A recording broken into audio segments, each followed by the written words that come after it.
Kapatesi TV.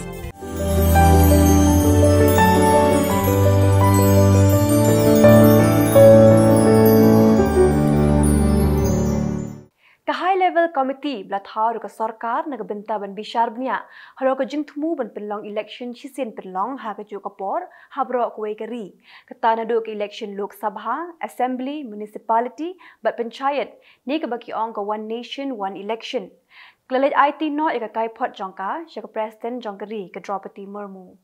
kedai ke Kaiphod ke bajrong ke badan hadu khat prahajar sla ke jingtha Kini ke komiti kedai ke belah klik do Presiden Berem Uram Nat Kobin.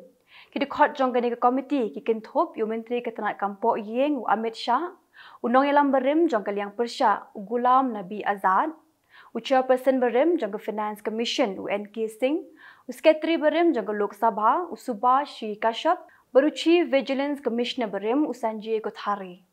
Kini ke komiti kalau kendo iki seng san berthai beper iki Chief Justice bala Shong Thai iki Chief Election Commissioner Berem ki industrialist bagi economist ban panjing mut lang naki hau benai kelaling kot kela panjing mut ru naki riu pat ba bat kidan hadu arpo hajar kendai spa hanya pu armut ki beriu ki bala ai laki jong ki jingmut jongki bat naki ni kumba prapoi person ki ai jingmut ban penlong no da ka one nation one election ke komiti kela persang ban syong jingalang la arsin bagi election commission hendai ke election commission kamtre bat ka pha de ka jingtha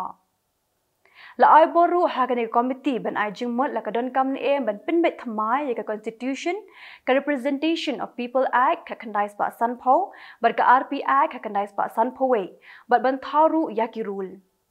la phapet beniaru ha ke komiti bakan wat yakilat kumno ban le la da omdon bala ban thau sarkar namar ke jingdon ke jingya bon pat ha ke yang dorbar bat la binshat sabat ki weru ki kam